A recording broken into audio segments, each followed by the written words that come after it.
Hello and welcome to the UK University's COP26 Network Climate Risk Summit. This is the second virtual conference that's been organised by a network of more than 80 UK research institutions that have come together to support climate action. Now, we've got a three-day event for you, and the first day is focused all around quantifying climate-related risks. And we have three sessions for you. The first session will be looking at extreme weather events.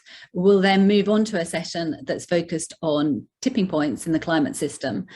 Before the final session of the day, we'll be looking at the dangers of climate-related risks propagating through global society. We'll come back tomorrow for a further three sessions that are focused around the response to climate hazards and how to build resilience. And the first session will be focused on looking at compound, hot, dry extreme events and how at both an individual and a community level, we can be looking to support preparedness and the response. We'll then move on to looking at the particular case of cities and infrastructure within cities and how we can build resilience to climate-related hazards in terms of that infrastructure. And then the final session of the day will turn the spotlight towards coastal flooding and looking at the risks of climate-related risks in terms of coastal flooding.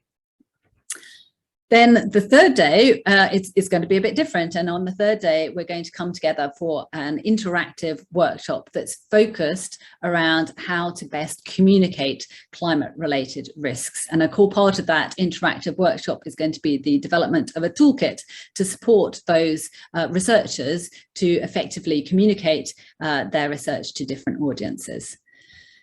So clearly in the run-up to COP26, it is essential that the full extent of climate-related risks are understood by decision makers. This is needed both to set the scale of the ambition in terms of emissions reductions, but also to inform the need for adaptation and building resilience. And so I'm therefore delighted to be able to welcome you to this important and timely summit. Thank you.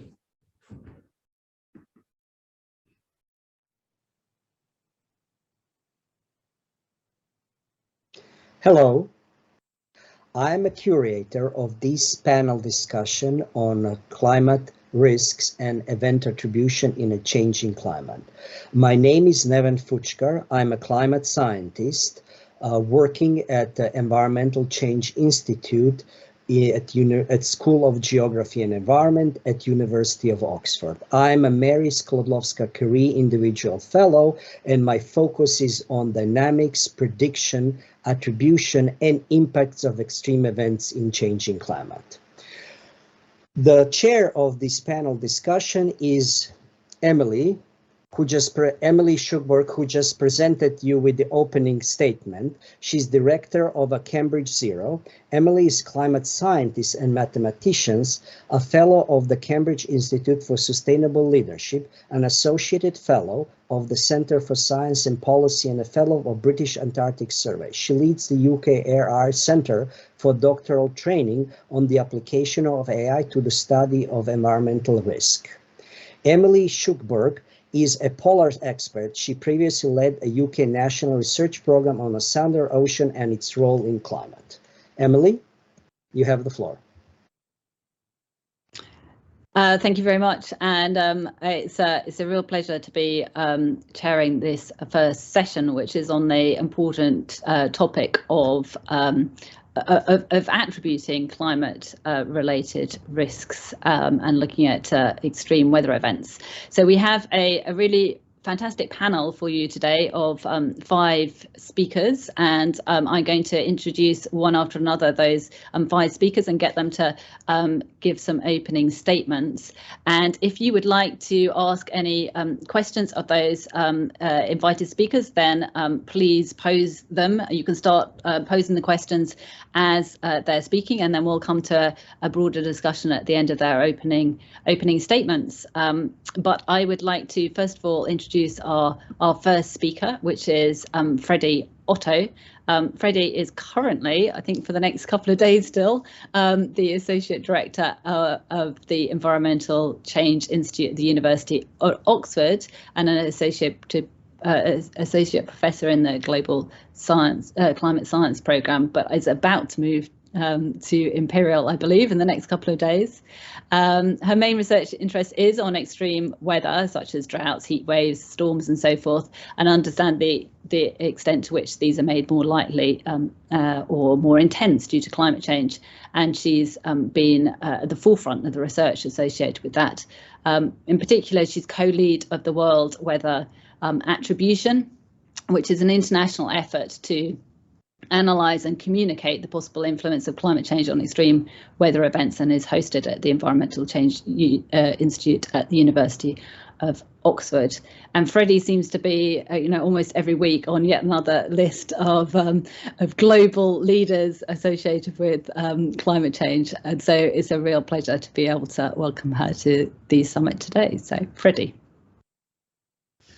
Thank you very much indeed, Emily. And thanks very much for having me here. It's great to be part of this panel, and I will just start with a very brief remark for 5 minutes, so that we hopefully then have a lot of time for questions and discussions amongst us.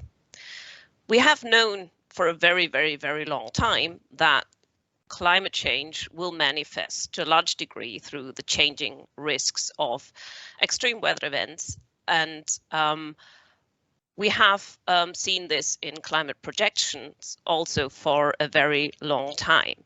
But what has really changed about this kind of research and what we know about the changing risks of extreme events in the last, say, 8 years or so is that we also now see them happening everywhere in the world.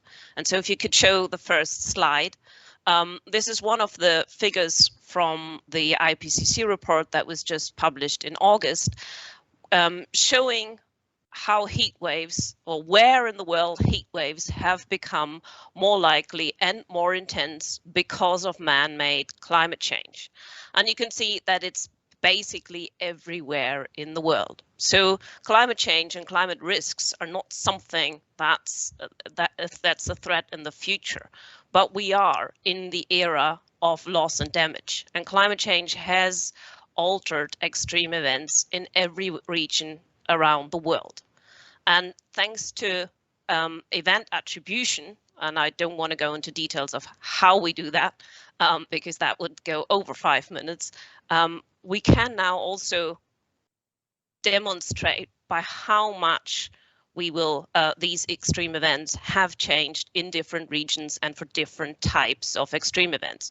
And for what you can see here, for heat waves, climate change is an absolute game changer. We even see heat waves that would have been impossible to occur without man-made climate change. But when you go to the next slide, there are, of course, heat waves are not the only extreme events that are happening. And also this year we have had a lot of flood events and heavy rainfall events that have caused huge damages. And what you can see here, this is part 2 of the same figure from the IPCC summary for policymakers, where we see in green those parts of the world where we have observed in these individual regions an increase in heavy rainfall, and where we can also attribute that to man-made climate change. But what you see on this slide very strongly is, while we know on a global scale that climate change is increasing heavy rainfall events, and we can attribute that in several regions on the world, there are also lots of grey hexagons. And these grey hexagons represent parts of the world where we do not have enough data, or we don't have enough academic papers, because that's what the IPCC does, assessing the academic literature. And so if no academic literature exists, analyzing and assessing how and to what extent the climate is changing, then we can't say anything in the global assessment reports such as this. And this is, I think, the really big frontier of where attribution science and also climate risk assessment in general needs to get better and to do to become really a global science, so that we also understand how and to what extent climate change is affecting weather in those parts of the world where vulnerability and exposure to such extreme events are normally a lot larger than in the global north, where we have the data and the studies. Because I think this is really, really important to highlight. Climate change and changing hazards, it's only one component of the risk. Whether these changes and extremes lead to a disaster crucially depends on vulnerability and exposure. And we need to look at all three components to really understand present and future risks. And I'll leave it at that. Thank you very much. Thank you very much for that, Fredi, and that point at the end there about needing to understand not just the hazards but also the vulnerability and exposure is obviously of critical importance, and probably a topic that we'll come back to in the discussions. So I'd like to now introduce you to the next panelist, Professor Ted Shepherd.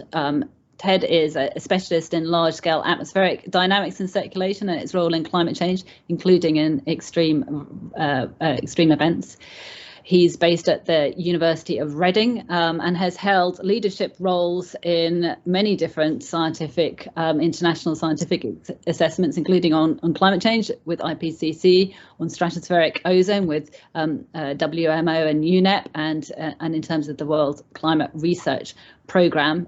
He was involved in co-authoring the US National Academy of Sciences report on extreme weather events and climate change, Attribution. And among other roles, he chaired the science review group of the Met Office Hadley Centre for a number of years. So Ted, it's really good to have you with us, join the panel today, and I'll hand over to you. Thank you, Emily. So I'd just like to pick up on a couple of the points that Fredi made. I think it's absolutely clear now that climate change is in our face everywhere. It's happening across the whole world, and so we've gone from a state, say, 20 years ago, where it was trying to show that individual events were actually because of climate change when you didn't have this sort of aggregate evidence. But now it's overwhelming, and I think that means that there's going to be a bit of a paradigm shift as well in the way that we handle this, because when people are asking about, are we seeing more heat waves across the world? Are we seeing more drought? That's an aggregate kind of question, and versus really a very specific single event attribution. The purposes are really very different. If you just think of how we handle public health questions with clinical medicine questions. In a clinical case, you're looking at a single case and very specific factors. In public health, you look at aggregate, and the decision making is a very different thing. So as Fredi said, it's really crucial to define what we call the hazard. That's the weather event in a way that's most relevant to impact. The same weather event can have very different impacts if it occurs in a different place, and that may be a question of the local topography of the watershed, but it's also a question of the local vulnerability and exposure. So we need to be able to articulate all the relevant causal factors, including the local adaptation measures.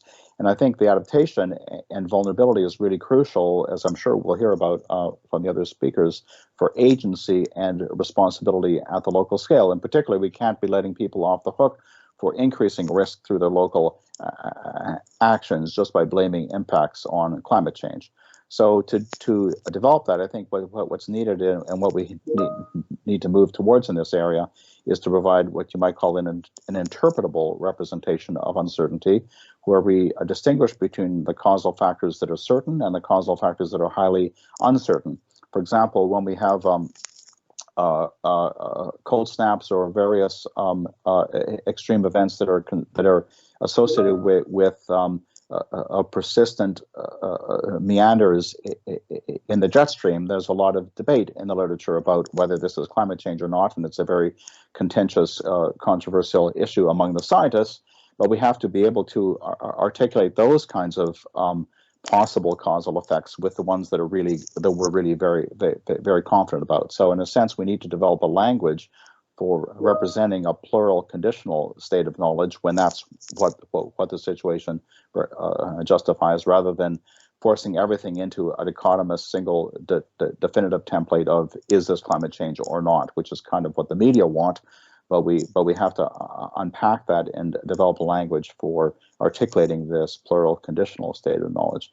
And I've been quite influenced by reading, much too late in my life, I think, E.F. Schumacher's famous book, Small is Beautiful, from 1973. Schumacher's talking about economics, but I think he talks about economics as if people mattered. I think we have to talk about science as if people mattered. And in there, Schumacher talks about how we have to derive a conceptual framework from reality rather than deriving reality from our conceptual framework. And I think that's exactly what we have to do in this area of climate science, and it's a challenge for all of us. Thank you very much. Thank you very much, Ted. And I think that's a really emphasising the need to find ways of communicating the science beyond the science itself to audiences who are going to be making decisions or who are acting in some way on that science is obviously critically important, and a nice segue through to our next panelist, who is particularly looking at these issues from a legal perspective. So Ellie Mulholland is director of Commonwealth Climate and Law Initiative, where she leads a collaboration between partner organisations across the globe, including Oxford University, Client Earth, the environmental law charity, and commercial law firm Minter Ellison. And Ellie's on the steering committee of the Chancery Lane Project, a global initiative to rewire contracts and law for climate action, on the management team of the Oxford Sustainable Law Programme and the technical working group for the Climate Disclosure Standards Board, among other things. So Ellie, let me hand over to you. Thank you, Emily, and the COP26 Universities Network teams for the invites to speak to you today. So in all of my roles, I speak to corporate boards, management, lawyers, investors, regulators on what climate means for business and investments. Climate change is no longer an ethical or environmental issue. It is a core financial and legal risk issue. And this means business and investor entities need to identify, assess, mitigate and disclose not just the transition risks as our economies decarbonise, but also the physical risks in a warming world and the litigation risks that arise from those transition and physical impacts. When we talk about physical risks, we mean how they can cause damage to assets and disruptions to supply chains from extreme weather events. Reduced worker productivity for workers stuck outside in those heat waves that Fredi mentioned. Reduced fishing yields from ocean acidification, and so on. Now, these events can compound and cascade across interlinked supply chains, and they translate to financial impacts such as reduced revenues, increased operating or capital expenditure costs, and increases in the cost and availability of capital or insurance. So today I'm going to share with you 3 things that my audience are surprised about on the climate science and what each of those means for business, investment and legal risk. And I hope this so what might help scientists and policymakers to understand the practical implications of their work. First, they are surprised at the strength of the attribution science. There is this misconception by many people in the business and investment community that while we can make broad brush statements like climate change increases the intensity and frequency of extreme weather events, we can't say much more on the human imprint or the specific probabilities. And there is this big piece of work in communicating the dizzying pace of the developments discussed here today, the level of sophistication in the attribution statements scientists can make on events and their impacts. And this is not just what it will mean for the litigation against carbon majors, but also we need to connect the science on climate impact drivers to the relevance for risks and vulnerabilities for infrastructure and operations. Not just to keep businesses running, but because it keeps our power on in homes and hospitals and prevents chemical spills from storm surges damaging our clean water, farming land and ecosystems. Second, They're surprised to hear that not all climate litigation against corporate defendants hinges on showing scientific and legal causation between the defendant's emissions and climate change impacts that cause loss to the plaintiffs. That is one line of cases, but it's not everything. For example, there's climate litigation relating to misleading disclosures by corporates of transition risks or greenwashing, and there's actually no need to use any of this climate science discussed today. But even some of the climate litigation that does draw on the climate science doesn't need to show causation. And these are claims relating to a failure to adapt and consider the physical risks of climate in corporate decision making. And these claims can be ex ante or before a physical risk materializing.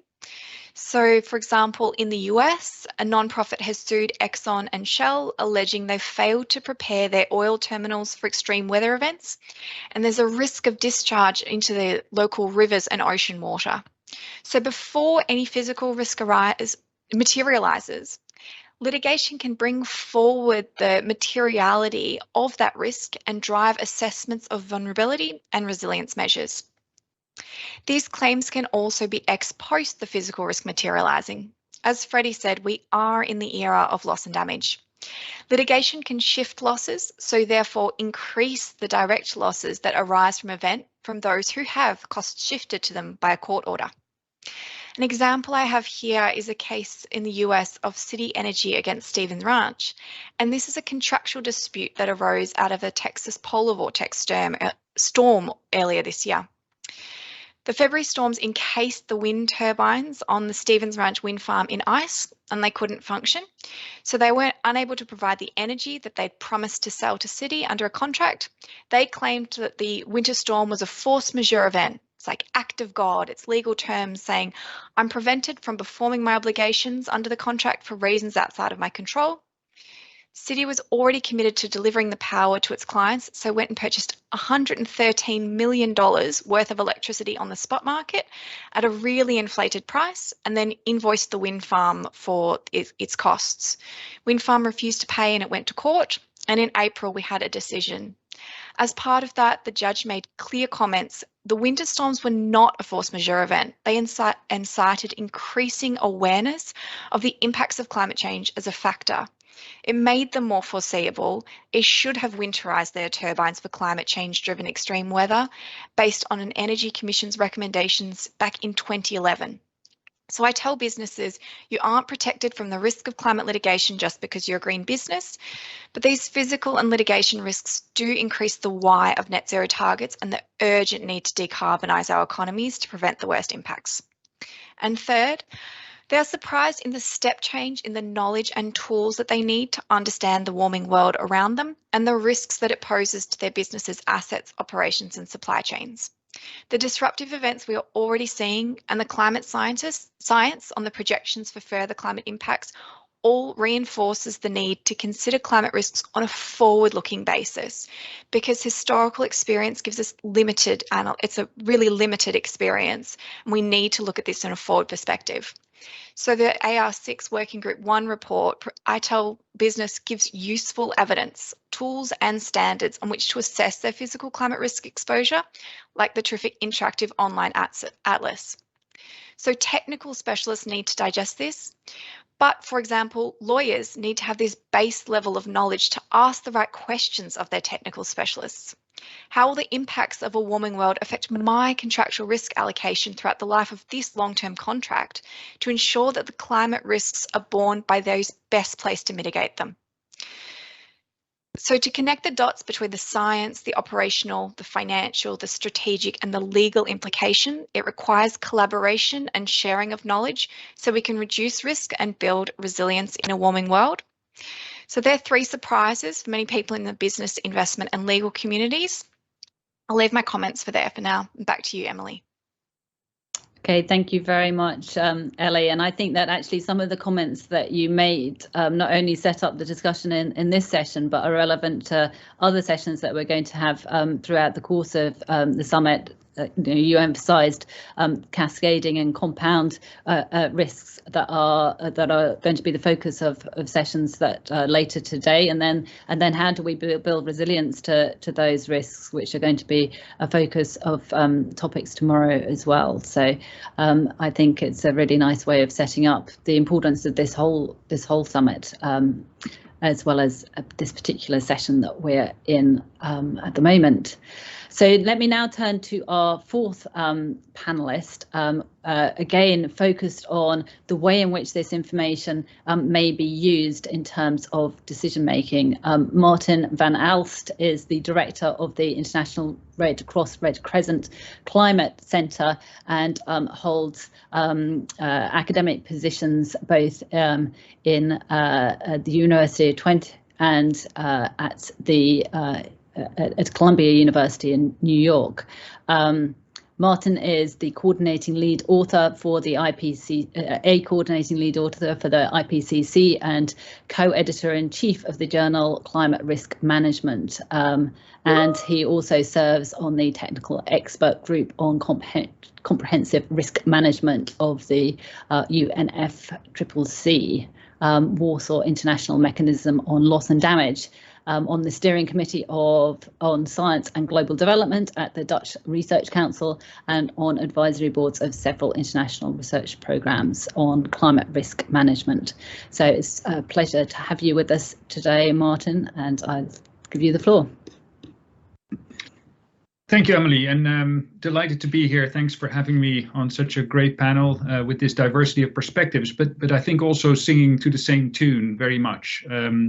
I will be bringing in some academic dimensions to this discussion, but particularly also speaking from the experience as a humanitarian in International Red Cross Red Crescent Network. And I couldn't echo more what Fredi started out with, that, you know, this is about real life. We are facing loss and damages today, and we're seeing this in our humanitarian work as well, of course. And attribution science there is a very practical answer to questions we're getting from the field every day. You know, why did this happen to us? Should we be ready for more of this?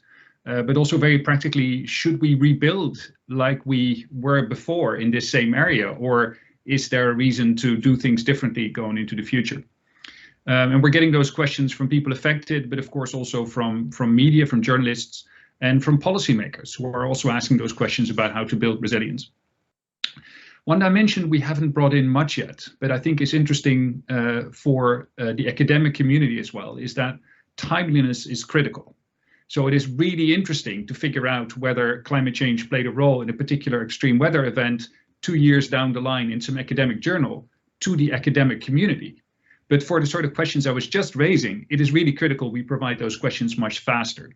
So one collaboration Fredi and I have both been part of, and Fredi, I think, deservedly gets a lot of praise of, including recently in Time magazine, for instance, is this World Weather Attribution Consortium, where we're trying to use peer-reviewed methods, but apply them really quickly to provide answers when there is that window of opportunity for public attention wanting answers to some of these questions, for key decisions locally on recovery and reconstruction, but also for feeding into the more transformational shifts, which may be about restructuring, for instance, how we rebuild part of a city, but also what we do in terms of lessons learned on vulnerability and exposure.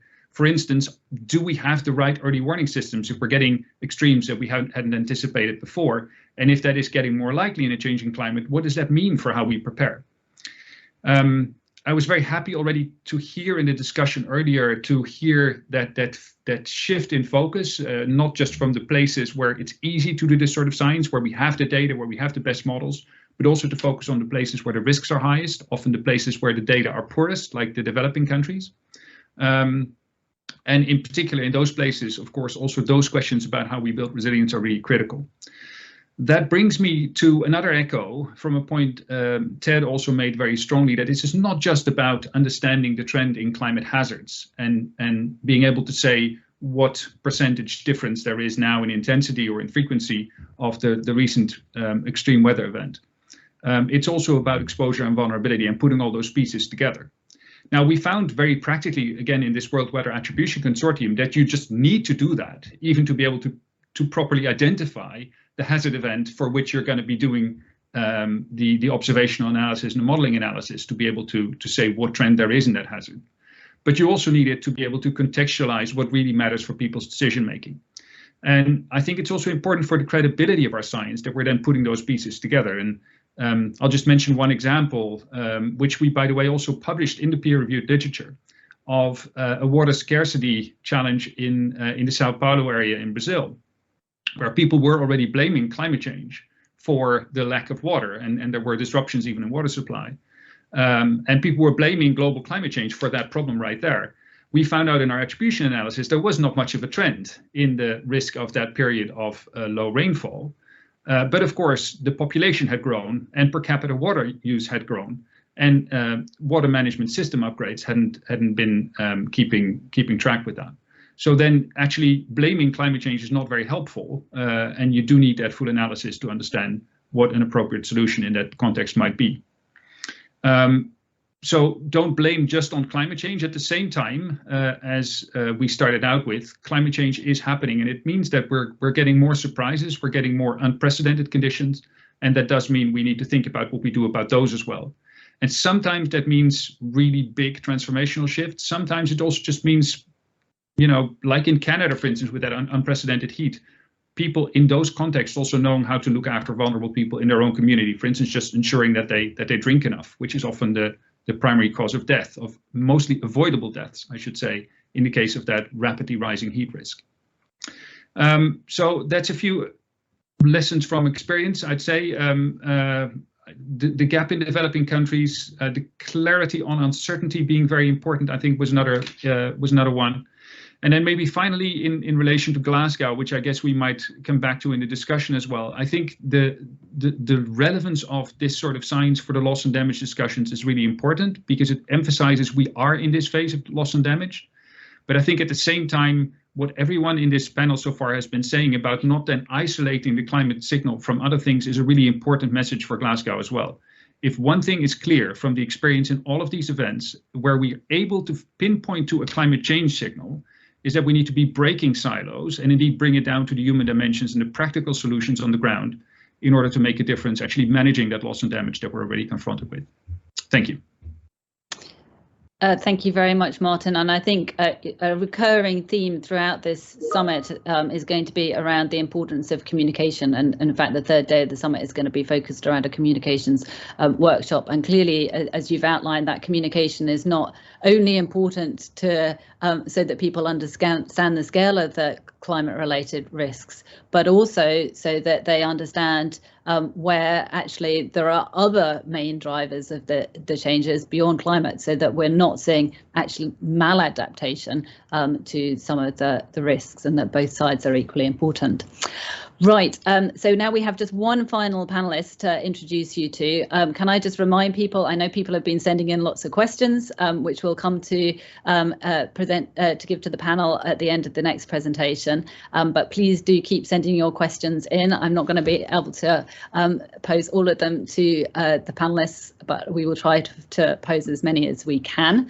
So the final panelist that I'd like to introduce you to is Petra Minnerop, and Petra is an associate professor of international law at Durham University in the Durham Law School. She's academic lead for COP26 for Durham University and co-director of the Global Policy Institute. Petra's previously worked at the universities of Munich, Göttingen and Dundee, and was Senior Research Fellow at the Max Planck Institute for International Law and Comparative Public Law in Heidelberg, and she's a member of the Bar in Germany. It's a pleasure to welcome you, Petra. Thank you very much, Emily, for this generous introduction, and thank you to the organizers for inviting me to this panel. It's a real privilege to be here with you and colleagues. Now, I would like to make three main points from the legal perspective. The first 2 points concern the intersection of law and science directly, and the final point relates to the development of international law on climate change. Now, the first point is that attribution science is relevant for litigation.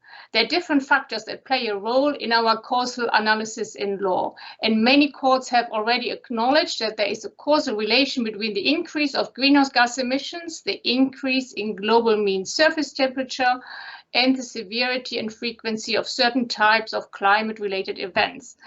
Now, in some climate cases, the causal link is only considered between this increase in greenhouse gas emissions and climate impacts generally.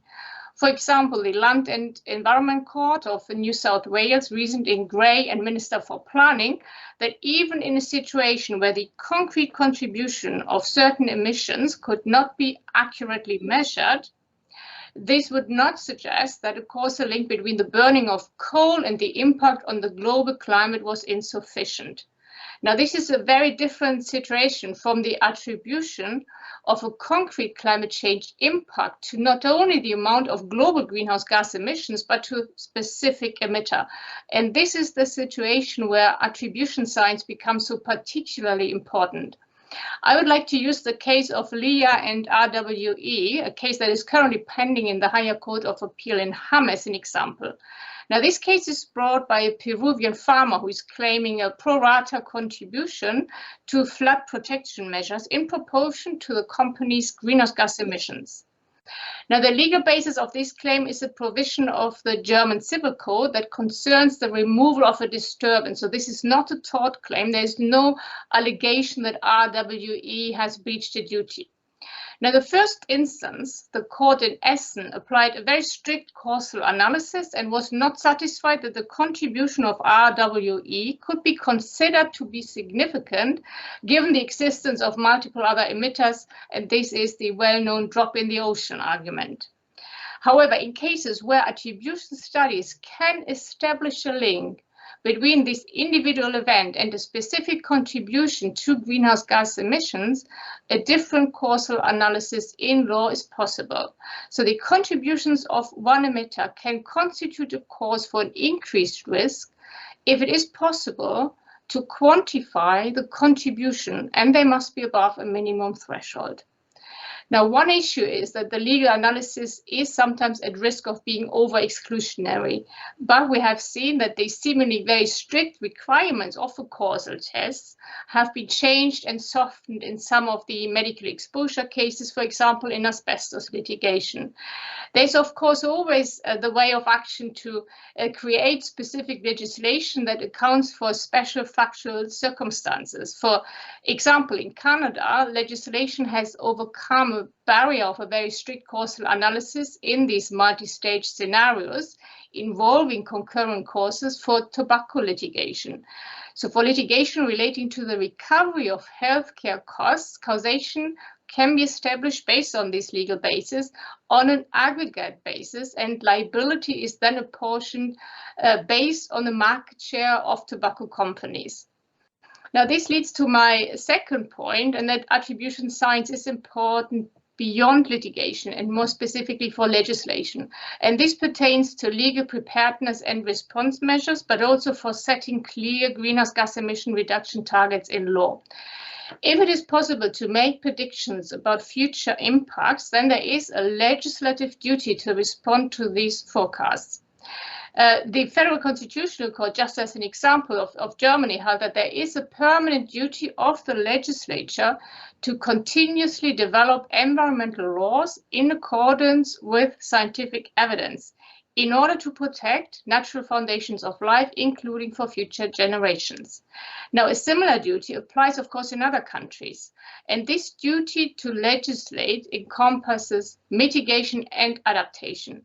In terms of mitigation, there can no longer be a trial and error approach because the science is clear that a net zero target for mid-century is essential. And these targets, including interim targets, must be enshrined in law because otherwise there will be no incentive for change and no accountability.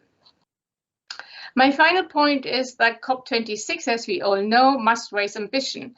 Now, to convince parties to raise ambition, it is, amongst other factors, important to compare the costs of transition and transformational change with the cost of the physical risk of climate change. And each country has its own factors for this equation. The European Central Bank published a report that sets out the cost of a delayed transition compared to an orderly transition that corresponds to pathways of keeping the temperature to around 1.5 degrees Celsius. Now, climate science changes here the cost-benefit analysis for every country that forms the basis for ambition. I would like to stress that neither science nor law can achieve these necessary outcomes in the absence of political will. And the latest synthesis report of the UNFCCC demonstrates that the NDCs are not sufficient for achieving the Paris Agreement's temperature target. And here, the international lawmaking exercise at COP26 becomes so important. Many parties make unconditional and conditional pledges, and those parties that are making conditional pledges make the higher greenhouse gas emission reductions dependent, amongst other facts, on the availability of cooperative approaches under Article 6. Now, finalizing the rulebook on Article 6 is therefore directly linked to higher ambition. And more ambitious NDCs are necessary. And I would like to finish with a note that NDCs are also legally binding in international law and in national law. The UK Supreme Court held in the decision on the third runway in Heathrow that the specific legal obligation imposed was to meet any NDC applicable to the state in question. And I will leave it here. Thank you very much. Thank you very much, Petra. So that's now our 5 panelists. I think, I mean, at least from my perspective, it's very interesting to hear from the multiple different perspectives in terms of the way in which different disciplines are engaging with climate-related risks. I think there were quite a few common messages that we saw coming out across the different presentations. Clearly, a critical importance on understanding climate-related risks at a local scale, but also the local context in which those climate-related risks sit, understanding that dimensions are both the hazard, the exposure, and the vulnerability, and then how that information would be used in a local context. Clearly, significant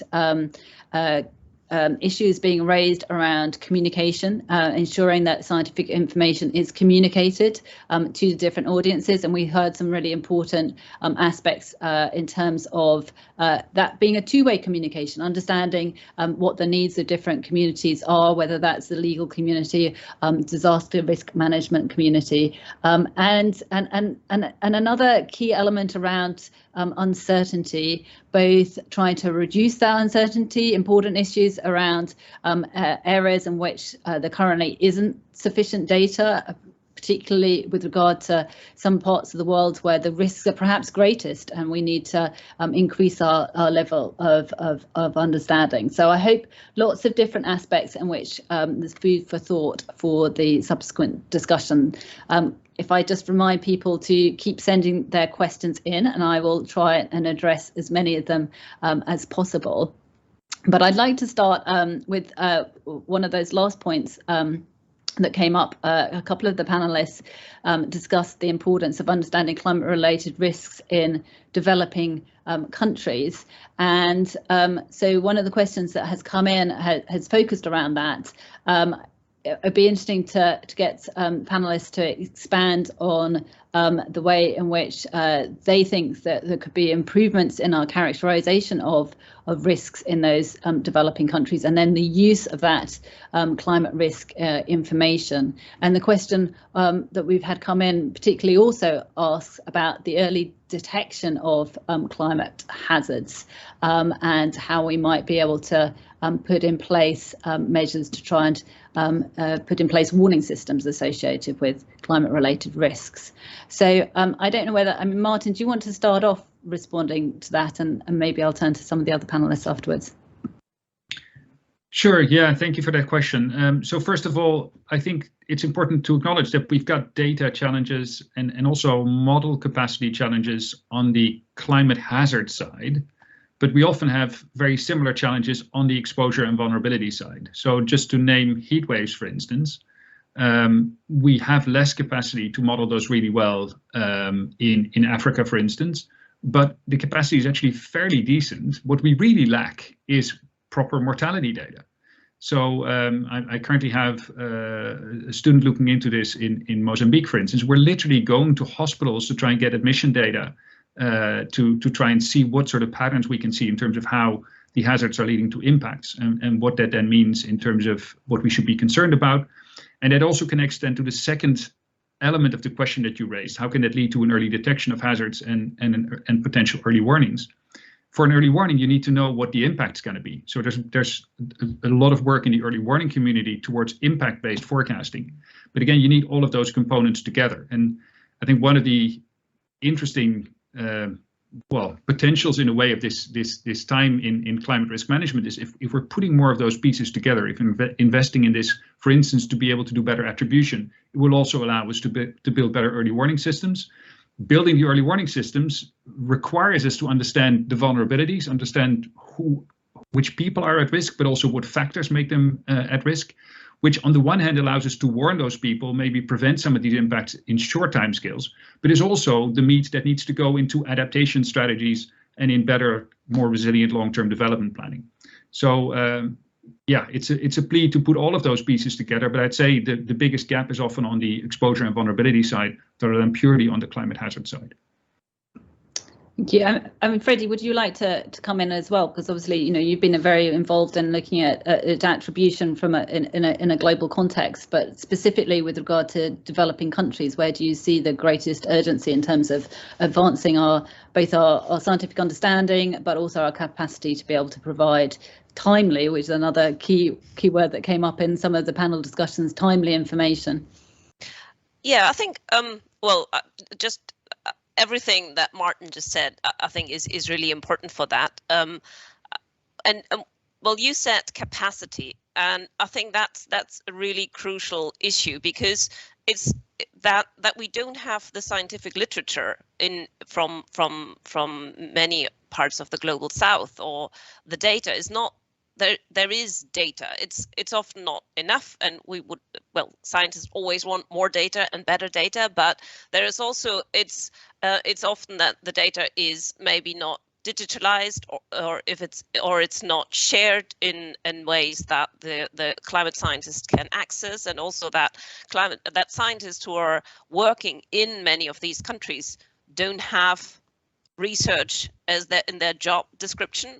Most of them are providing services, climate services or seasonal forecasts and teaching, and there is just not the research. There's just not the possibility to do research just from the way jobs and are set up. And I think this is something where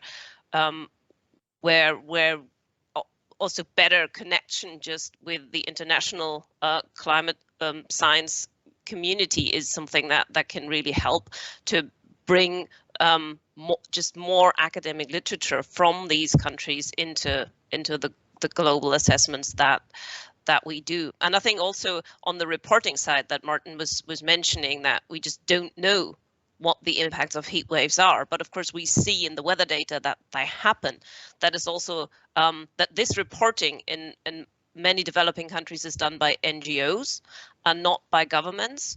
And so just working with these NGOs and really increasing understanding of what science can do and cannot do, and what is needed is also something that can really improve that, apart of course from just having weather stations and having just data on exposure and vulnerability.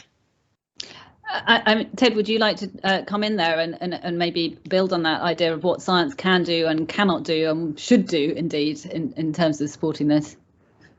Right, and I think so I don't want to get too technical here, but I think our statistical methods in climate science are extremely traditional and extremely conservative. They're basically designed to be objective, quote unquote, which of course is a chimera. But the idea of being objective is that our statements are independent of prior knowledge and independent of the utility of the forecast, as it's sometimes called, or the value. And from a decision-making point of view, you include both of those factors. It's formally done in a Bayesian way. I won't go into all that. So there are ways of trying to articulate that. It's sometimes now called a storyline approach, where you try to bring all these different factors. And I think from what I'm aware of, especially in developing countries, there is, of course, trying to build off the early warning systems and the activities that are already happening in seasonal prediction and subseasonal prediction, where there's a lot of very strong work. Building off of that, the storyline approach can very naturally build off that. And then we're using weather models that are much more credible than the climate models that we tend to use. And I think there's a real potential there, but it comes back to this issue of publication as well. And as Fredi says, getting scientists to be able to work on that. So I collaborate with a number of people in developing countries, and honestly, the best use of money would be to buy some of their time, give them some, 10% of their time. They have such heavy teaching loads and other obligations. So developing local expertise, of which there was a lot. It's just that people are overwhelmed, and linking it to the forecast context, where there is a lot of strength and a lot of knowledge, and opening up the framework to allow the utility and the prior knowledge to enter in. Because of course, how you use this depends on the decision context, and every decision context is different. So it's not as if there's a scientific, true or false thing. It's a much more contextual, and I think we have to develop languages to reflect that. Thank you. And I'd just like to close off this discussion of the importance of understanding these risks for developing countries by bringing in the legal dimension again. So I don't know whether Petra or Ellie would like to comment on where there's a need to bring together the legal community in the context of understanding and responding to risks, particularly in developing contexts, and where that communication between the climate science and the legal community can help support some of the discussions around loss and damage, for example. Do you want to, Ellie, would you like to come in? I was going to say Petra want to go first, but just jumping in on the legal dimension of it, I think we need to both recognise that there is some really groundbreaking litigation that's going on in countries in the developing world and in the global south that's really driving national and regional mitigation and adaptation. So we need to make sure that we recognise achievements there, but also there's a real importance for capacity building, both for capacity building for the civil society and the legal actors in the developing countries and global south to be able to have the resources to be able to identify the facts and evidence that will be best placed to make sure that we drive mitigation and have accountability for loss and damage. And so there's a big, like a lot of work that needs to be done for capacity building for lawyers, but also for scientists to connect the, making sure that we are connecting the dots at local levels and then international. So I think that's really key. Back to you, Emily. Petra, did you want to come in and add anything there? Yeah, thank you very much. I think when you read the NDCs, many countries are quite aware of where they need capacity building and also how they could adapt if they had the means to climate impacts.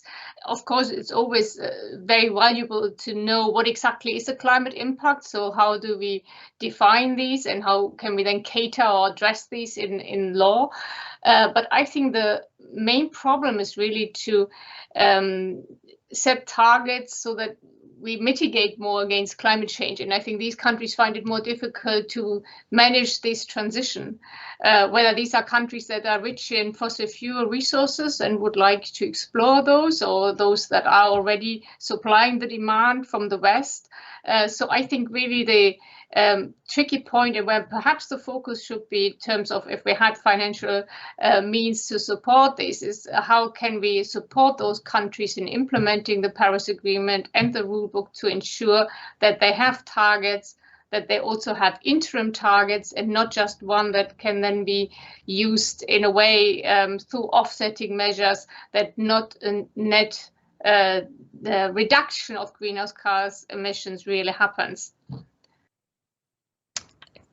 Right. I'm now going to turn to another question that's come in from the audience, and this question concerns the response to the pandemic and how we might be able to learn lessons from the pandemic for climate change. So the question says, with the pandemic, we've seen massive behavioural, fiscal and societal changes occur immediately to try and reduce the impacts. What needs to change with the climate change narrative, which hasn't really created the necessary changes over the last 20 years to effect similar changes to address climate change. And I think this is particularly pertinent question in the context of this panel, because of course, it is precisely extreme weather events which are the ones that are the impacts of climate change that are most immediately obvious and relevant to people. And so, how we communicate around that is clearly critically important in terms of the public perception of climate change. But some of these issues that we've discussed already on the panel about making sure that we're not misattributing extreme weather events is also obviously critically important to building a common understanding of what we mean. Maarten, shall I turn to you first? Thanks. Yeah, really interesting question, and I think we should really focus on that and take our cues. I think one of the challenges is that one lesson learned is that we're often too late, right? So we're responding to the impacts after they've occurred. And actually, if you really ask to which extent is that sense of urgency of shocks now leading to long-term behavioral change, I doubt even on the pandemic if we're seeing much good news. We're certainly not seeing it on that connection that us climate scientists may see about, we've had one shock and we're going to get more other shocks, so we generally need to be better prepared for shocks. Frankly, I think we're, on the greenhouse gas side, we're already back to where we were. In terms of vulnerability and exposure, we're in a much worse state than before. So we've got 100 million people in addition to where we were before in extreme poverty. That means 100 million more people so much more vulnerable to the same climate-related shocks.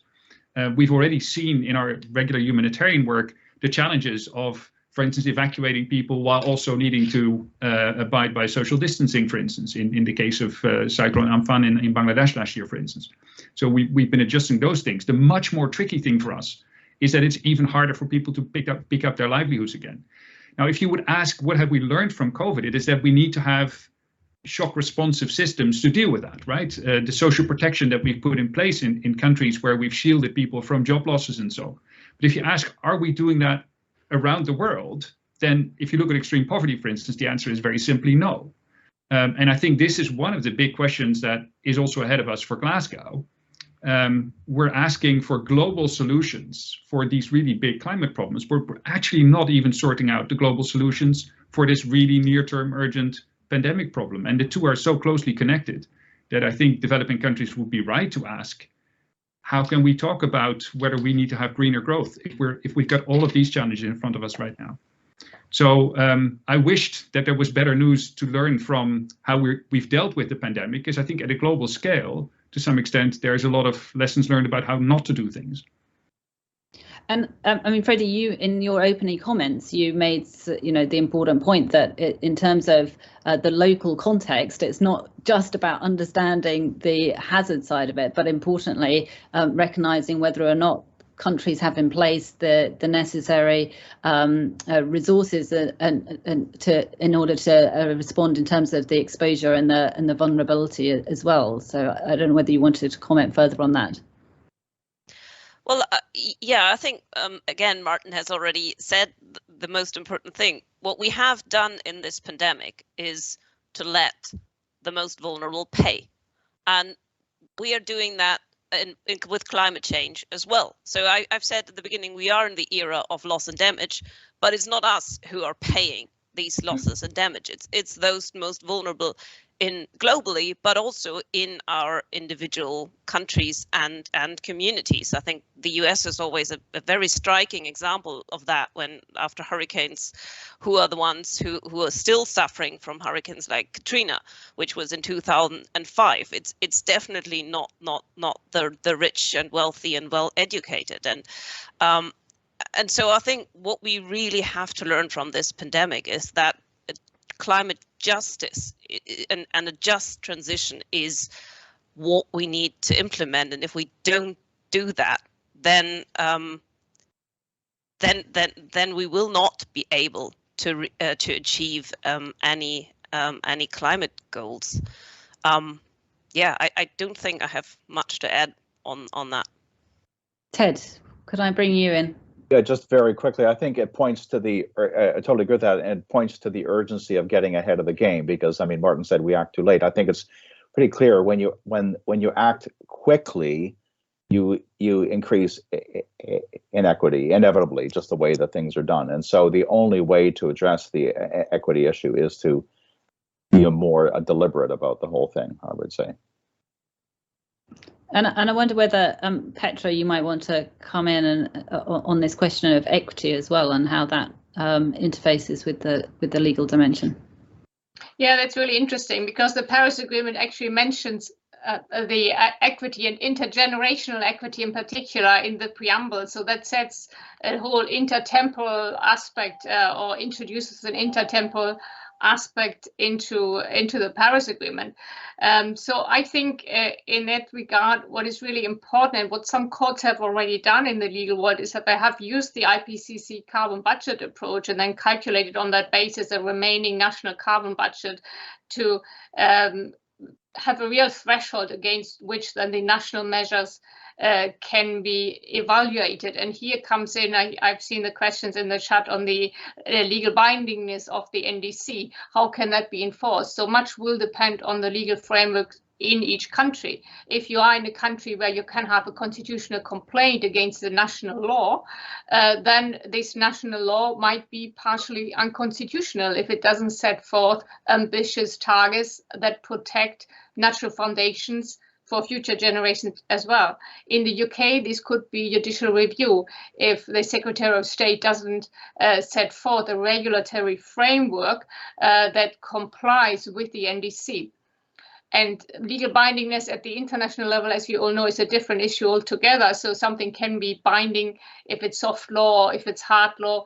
I would here advocate for the fact that, you know, once you have submitted an NDC, this is legally binding at the international level as well.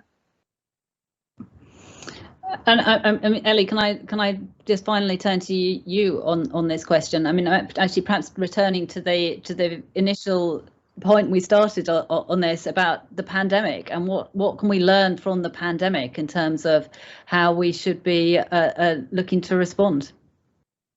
Yes, I think that I was heartened for a moment last year when we had such massive behavioural fiscal change, and then where Maarten is today, because everything has really ratcheted back to where it was before. But what we see with business and investors is we can use COVID as not climate, and we can't equate the two, but we can draw a few lessons. And one is that the pandemic has showed business and investors what it looks like when tail risks materialize on regional and global scales, and it's systemic, and you cannot assume that business as usual happens forever. So we can still draw on that need for really robust, it's not just in time supply chains, but just in case. And also there is this ratchet in expectations from stakeholders of business and investors. So from regulators, from shareholders and investors, from communities, that actually they need to be much more robust in their climate targets and climate responses, and for other nature crises as well, despite COVID, because these issues of the climate and nature breakdown are not going away. So we do find that there is a bit of some lessons learned, but and like Fredi said, some lessons learned on who are being the most impacted by them. But we need to make sure that our response to climate is very fit for purpose. Thank you. Right, I'm going to turn back to a new question from the audience, and this looks particularly at the issue that came up quite a number of times in the initial panel remarks around how do we better communicate with different communities in particular. But actually the question goes beyond that, and it doesn't talk just about communication, but also how do we build capacity in amongst other audiences to respond. So the particular question is, what advice could you provide for an effective way to capacitate decision makers, such as business leaders, financial managers, engineers, indeed lawyers, on key climate change issues? So how can we, what should we be doing to better create a dialogue, engagement, and indeed a transfer of skills between different communities? I don't know who would like to go first on that. Who am I looking at? Petra, would you like to talk from a legal perspective? Yeah, no, I really like to go first on that. Thank you very much. I think this is a really important point, and that is something that actually the 1992 UNFCCC Convention already envisaged in Article 6, and that is repeated in Article 12 of the Paris Agreement, that we need something called action for climate empowerment. So we need public awareness, public education and training across all disciplines, and that is something that is becoming more important. And there's currently the UNFCCC is expecting submissions for a best practice report on what countries are doing in terms of providing education and training across the board, so not just in particular disciplines or niche. And I think universities are really important in this context to integrate climate education into the curriculum, into every curriculum, not just in some geographers and sciences or law, so really across the board, and make these interdisciplinary and accessible to everyone. You don't need to study law to understand aspects of climate law, litigation and legislation. So I think we kind of have to take away this veil of mystery from some of the aspects in the different fields. Maarten, you wanted to add something? Yeah, I think a lot of it is about speaking language that matters to people in different communities, right? And what I said earlier about the timeliness, when people want to know about what's happening to an extreme event, that's when the attribution science is really helpful. But then we also need to on the one hand, do justice to the science in terms of being clear on the uncertainties, for instance, but doing that in language that doesn't just work for us scientists, but also works when we communicate to media, for instance. A second thing is that I think it's often about providing the solutions alongside the problem. So it is also having a dialogue with people. In the case of those disasters, it is also talking about what created the conditions that made that natural hazard into a disaster and what you could do about it. Where I at the same time want to caution that that is also where some risks come in, right? So for instance, for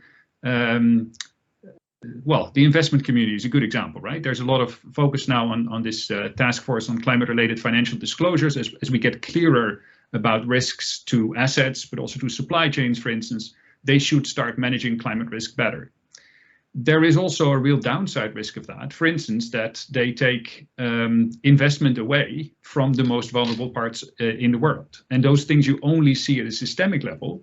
And unless we have those climate justice dimensions that Fredi already mentioned earlier in mind, and also have the discussions on those, we're actually sometimes putting responses in place that in some cases make matters worse. So on the one hand, so I'm giving a very two-sided message here. On the one hand, speak to specific communities and specific actors about what it is that they can do, but also keep that eye about the bigger picture, and particularly keep emphasizing those dimensions that we know will get lost if we're not very explicit about them and give them the attention very deliberately, because otherwise they are bound to get deprioritized. And Fredi, can I bring you in and to speak to this as well? Yeah, I really just wanted to add a quick point to what Petra was saying. I think it's also what is needed in universities, that climate understanding is part of the curriculum, no matter what you study. I think we are still sort of putting climate change and climate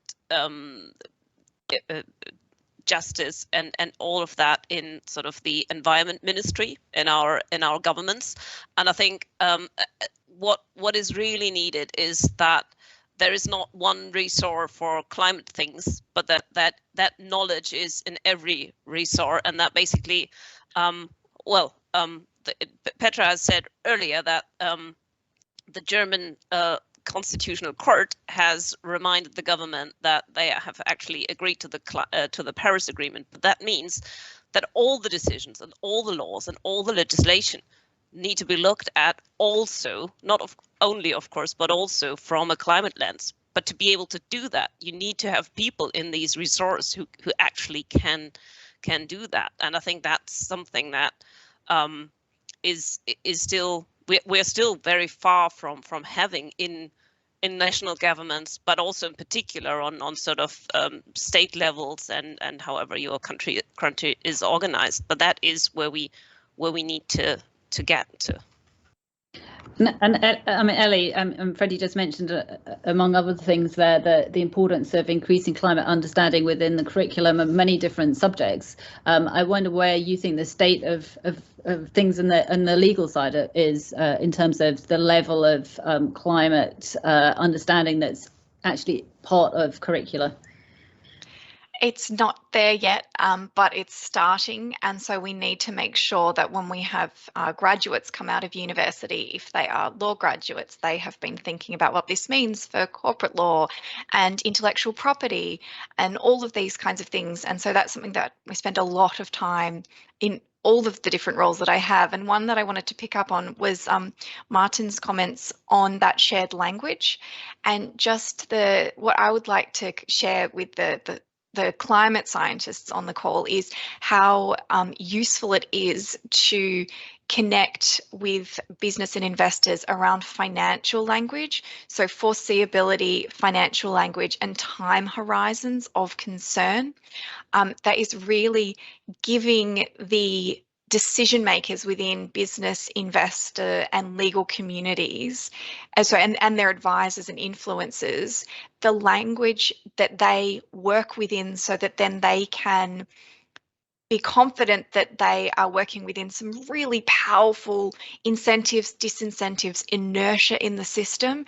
And so speaking about that foreseeability, financial materiality, time investment, time horizons, there's a lot of shared language that you can get to on hazards, risks, vulnerabilities, and impacts. If you really strip them back down to the basics, climate scientists can talk to commercial and technical teams at those really basic levels and really get quite a lot there in connecting those dots.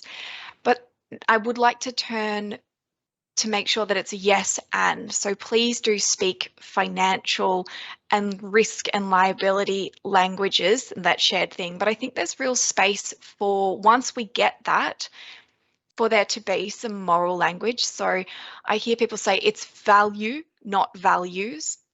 And we need to make sure we get value there, because that is the driver, and people feel very constrained in business, investor, and legal communities if we're not framing within value and risk to be able to make the decision that needs to be made. But we are all people with a shared concern for what is going on, and I think when we have the opportunity to communicate with each other, there is space for that moral language around what's fair and equitable, who's vulnerable and who needs to be protected in this.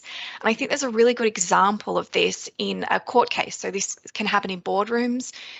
This can happen in, legal advice that we're giving, but also in the courts. And so there's a case in Australia where a climate case, duty of care, the judge needed the plaintiffs to put on all of the facts and evidence to prove all of the really technical elements of a traditional duty of care, tort of negligence, cause of action.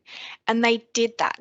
But buried within that judgment, there is space that the judge found to comment on the justice elements of this. And I'd like to draw out just a couple of sentences, because once you get all of that legal and financial, I can do this, there's also space for us to be moral people in this as we connect together. And this judgment says, it's difficult to characterise in a single phrase the devastation that the plausible evidence presented in this proceeding forecasts for the children. As Australian adults know their country, Australia will be lost and the world as we know it gone as well. The physical environment will be harsher, far more extreme and devastatingly brutal when angry. As for the human experience, quality of life, opportunities to partake in nature's treasures, the capacity to grow and prosper, all will be greatly diminished. Lives will be cut short, trauma will be far more common, and good health harder to hold and maintain. None of this will be the fault of nature itself. It will be largely inflicted by the inaction of this generation of adults in what might fairly be described as the greatest intergenerational injustice ever inflicted by one generation of humans upon the next. That didn't decide the judgment. They needed to show all the technical causes of action, speak the language there, but there is space for this within the conversation too. Thank you. And Ted, maybe I can just turn to you finally on this question. So, I mean, you know, Ellie's just really articulated the need for climate scientists to be able to understand and speak to an extent the language of business investments and to understand that broader context with the moral and ethical dimensions of this. You emphasised earlier the importance of climate scientists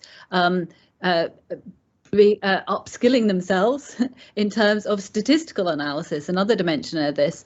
I mean, one of the comments that I think Fredi made was about the curricula at universities. I mean, what should we be doing to educate, to train, to skill our future generations in terms of some of these key issues? And is our current educational system fit for purpose in that regard? Well, you ask a deep question, and I guess I've living in Britain, I find the British education system particularly narrow, and I think, but that's of course a broad discussion. I think where there could be opportunities are, say, at the professional, say the master's level, that kind of thing, or maybe short courses. There's a lot of interest in different ways of delivering programs, right? Continuing professional development, this sort of thing. I absolutely agree. I mean, it's actually seems to be crazy that at Reading, which has a big climate program, statistics is not a mandatory course, which is kind of surprising to me. So even there, and of course, if you get into decision making, you immediately encounter value. I mean, I called it utility, which is a very kind of not a very warm term, but I think it also means value. It depends what you value, right? This is Schumacher's point actually as well. And I totally agree with this thing about the language. We have to find terms. We have to connect to the languages that are meaningful to people. And I don't think it's just a translation problem, because sometimes the way that the climate information has been processed and analyzed already narrows it down much too much. We have to think about working more upstream. But I think we need much more dialogue, and I don't exactly see how it's going to happen, but I think something at the master's level or in CPD or something like that might be a way to do it. And it needs to be both ways. It's not just, I think, that, for example, financial people and legal people need to learn about climate, but I think the people working in climate, at least that are able to do this, need to learn these other languages and make it two-way. Thank you. Petra, did you want to make a last comment there? Only if I may, the very last one. Yeah, so because we were talking about finding this common language, and I think this really is something for the researchers as well, to speak the language of the lawyers and the scientists at the same time. And I did hear Maarten saying that we are lacking some science for some extreme events in those most vulnerable countries. But I think for us as lawyers, we would be able to say, if we know there is an extreme event, and this is very similar to a class of events that we have seen elsewhere, where we have a really good causal analysis already, the law would be, under some conditions, able to say, well, this then leads to a reversal of the onus of proof, to say that this particular event then is so different that it has not been caused by climate change.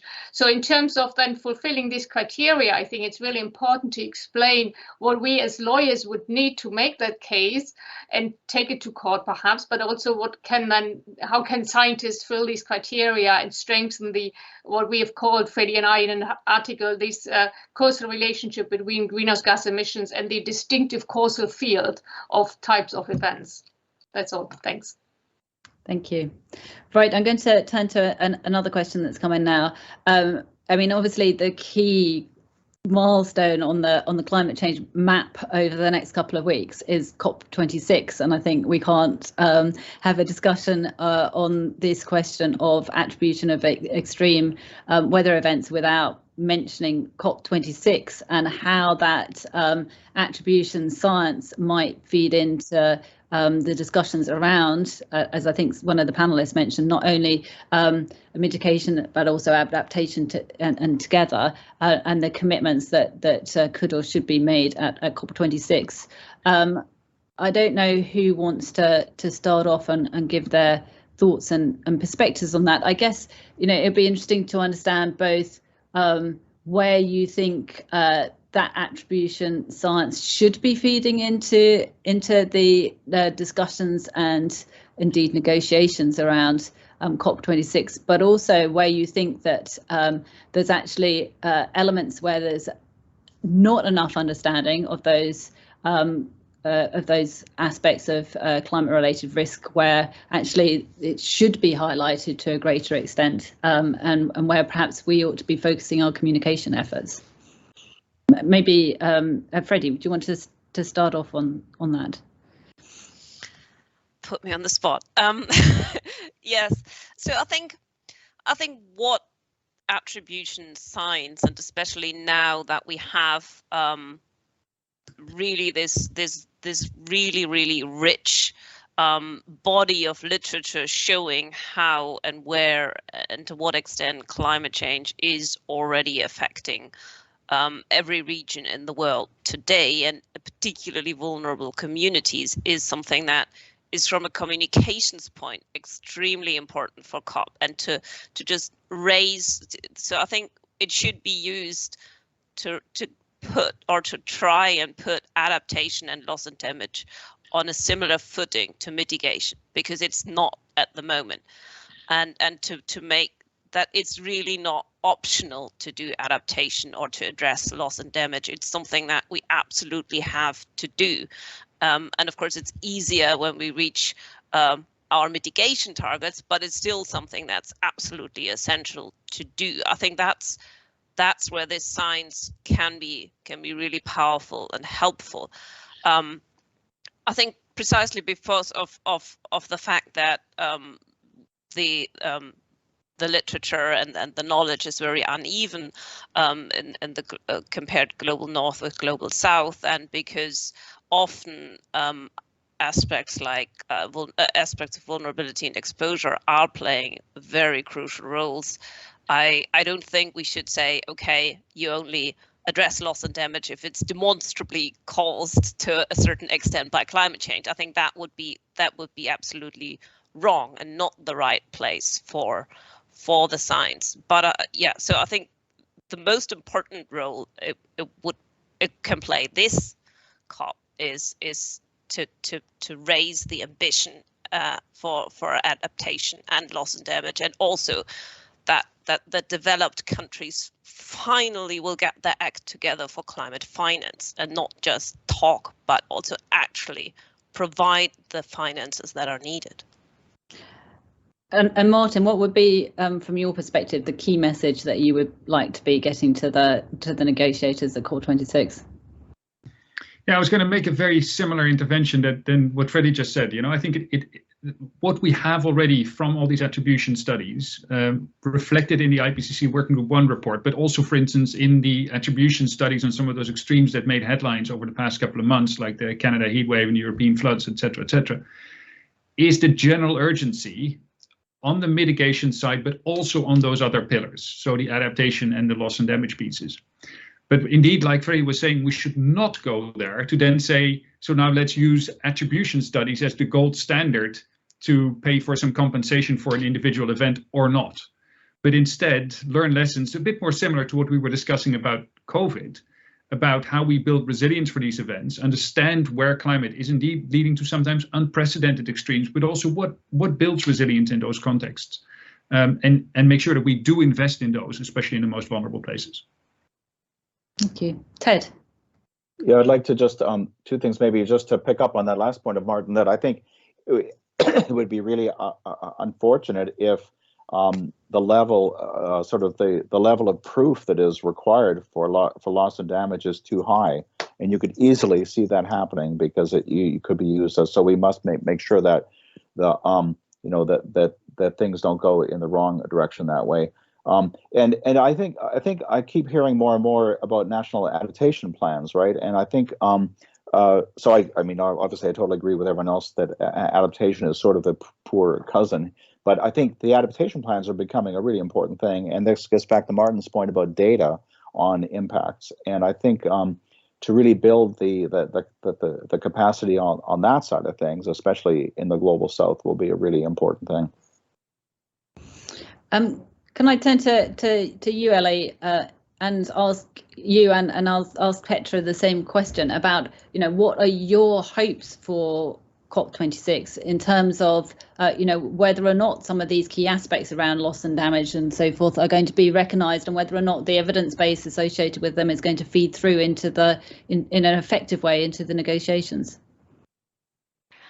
I feel a little ill-prepared to answer that because I actually don't work at that international level in terms of international law. So Petra will be able to, sorry, the dog in the background. Petra will be able to answer that at that international law mechanism.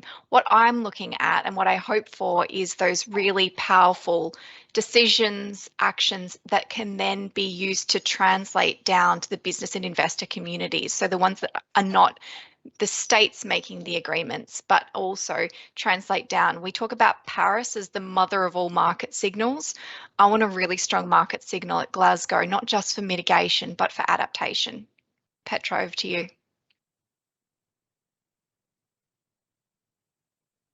Petra, you need to unmute yourself. We nearly got to the end without. It has to happen at one point, doesn't it? So thank you, Ellie. I'm not sure that loss and damage will be that high on the agenda, which would be Article 8 and the Warsaw International Mechanism. It's always there in the background, but I have my doubts that this is really at the forefront at the moment, given that we still have the Paris Agreement rulebook unfinished on Article 6. So I think this is where negotiations are going to be very political, and as Fredi said, also in terms of raising funding and really finding these 100 billion per year that has been promised, and then using that as a floor and not as the cap. In terms of what I think we should expect, how especially Working Group 1 to the IPCC's 6th report could influence the negotiations, I think the Paris Agreement requires developed parties to take the lead in setting targets, ambitious targets, and we shouldn't really forget that. I mean, initially there was a shall, this is now a should, which is very unfortunate that it has been changed. So it was a proper legal obligation, but it still is, I think. And here the cost-benefit analysis should be influenced by attribution science and the studies and the knowledge of impacts. So that is the mitigation-related point. We can only expect developing countries to follow suit if we have the developed nations taking the lead, and they haven't done that yet. And then the other aspect around adaptation, yes, we see more adaptation plans. Here again, the crux is that this is not a legal obligation to submit adaptation plans. It's a strong recommendation, but parties are doing it and including it in the NDCs. I think here a point that could be made through attribution science is again that adaptive capacity is limited in some countries. So there is an end to how much a country like Uganda, Nigeria with growing populations can adapt to climate change, and that should inform mitigation action. And the final point, I think, is that we should also look beyond COP26 and into 2023, where we see the first global stocktake. And I think that the science community has a really strong case to say if this is the outcome of the global stocktake, then the next round of NDCs must be far more ambitious. Otherwise, this sort of impact at this scale will happen. So I think there's the stake is high even after COP26. Thank you. Okay, so unfortunately we're now out of time, so I'd like to thank all the panelists very much for their valuable contributions on this topic that is, not only is it a topic that resonates, I think, with so many people in terms of the way in which we're already starting to see the impacts of climate change affect lives and livelihoods, but it clearly has so many important implications in the legal context, in terms of disaster risk management, and in terms, as we've just been discussing, of their broader international response, whether it's around mitigation or adaptation. I'd really like to thank Neven, who's our fellow, who's put together this session and carefully organised the panel and thought through how to construct it. And we now have a short break before returning to the next session of today, which will start at 1 o'clock and is focused around tipping points. So I hope that many of you will return for further discussions. Thank you very much.